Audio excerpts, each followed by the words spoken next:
Frustrated and fed up, that's the mood in one neighborhood tonight after a broken sewer line rushed raw sewage into their yards. While the cleanup is underway, neighbors are speaking out, demanding Palm Beach County fix what they call a mess, and for good. Jason Hackett is live in the Acreage with their story tonight. Jason?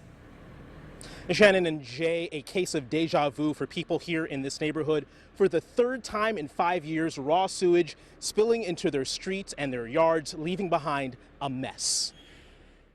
And the frustration's just getting amazing at this point.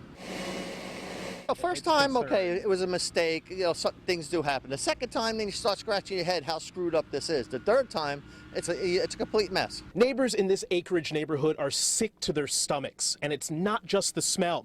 Raw sewage from a broken sewer line spilled into their yards for the third time since 2011.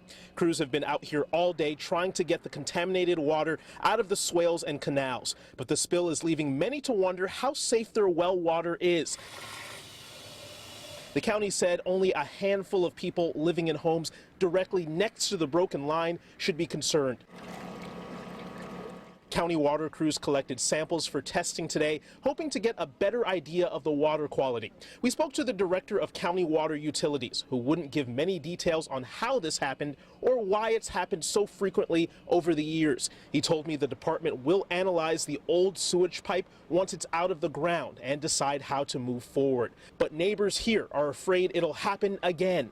The county, they put a Band-Aid on it, and then it just goes away, and they never come back to check it or anything. This one spot needs to be fixed.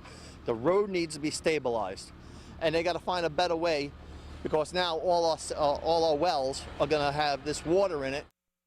And you're taking a live look at the truck that just came up here again to pump this sewage out of the canal. It's been here all day, probably will be here throughout the evening to remove all of this toxic water. Now, we are told that the new pipe, the new sewage pipe that is set to be installed is here, ready to be installed. Still no timetable on when all of this will be fixed. Residents we speak to say that they are considering legal action. Live in the Acreage, Jason Hackett, WPTV News Channel 5.